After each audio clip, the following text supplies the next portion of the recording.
You'll grow up in the ghetto living second rate, and your eyes will sing a song of deep hate. The places you play and where you stay looks like one great big alleyway. Lyrics from The Message, Grandmaster Flash and the Furious Five. I first heard The Message by Grandmaster Flash my freshman year in college. Thomas had a cassette, and we had the boombox in our room. And I was very moved by the song. Many experts will consider it one of the best hip-hop songs of all time. And it was a game changer. And if one were to take out the chorus, the "Don't Push Me Because I'm Close to the Edge" part, it would read as a poem of plight. And even after 40 years, that plight is still there. And I wonder, well, why? Why is that plight still there? It is because if you look at my video on the 3 pillars of the Oppression Olympics,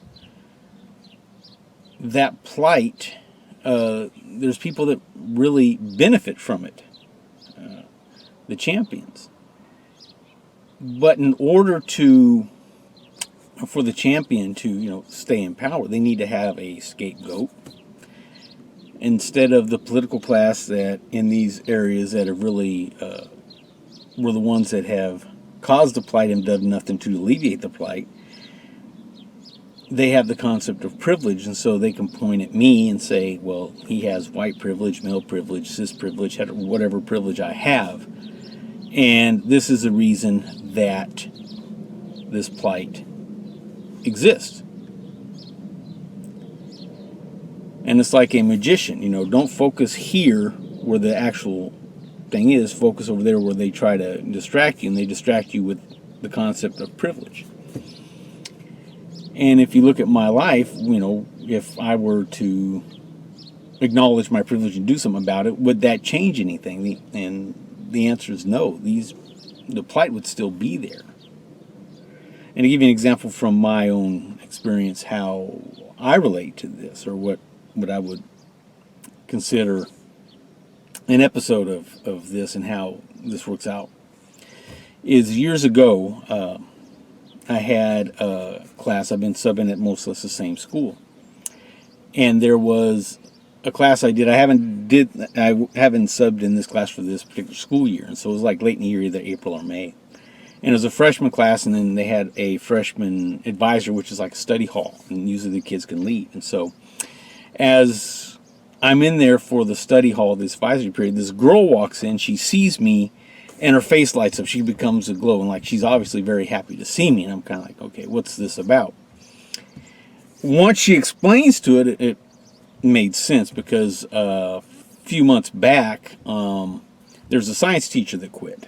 And I took over that class for a few days. And they were in the process of what's called dissolving the class. That means they are going to move these children into other science classes that teach the same subject. But that takes some time administratively to do that. So I was in this classroom to kind of monitor them.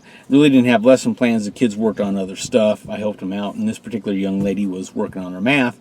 And I walked by and I says, "You doing okay? Are you confused?" And she said, "I'm confused," which to me means, okay, I got to do something. And so I spent time working with her on it. And so in this period of 20 minutes to a half hour, she was able to understand it and get a B in the class. And that is, for me, just by that 30 minutes of alleviating her confusion, I alleviated plight. Okay, she had plight of not understanding the material. Now she's not confused. I alleviated the plight. Okay. Now the privilege route, if I would have said, well, she's confused, I says, well, that's because math is racist and we live in patriarchy and, white supremacy and all this other nonsense of what they're trying to do with subject matter and saying it's racist. That's why people can't understand it, which is totally idiotic.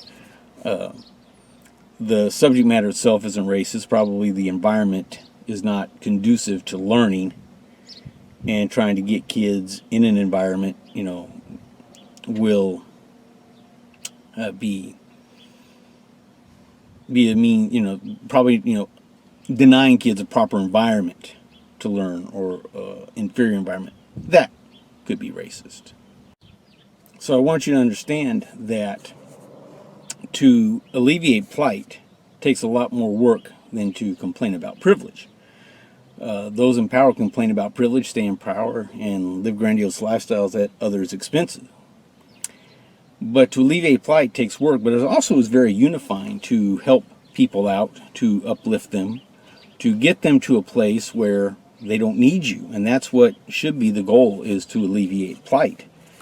But the more that powers that be talk about privilege, understand it will not solve anything.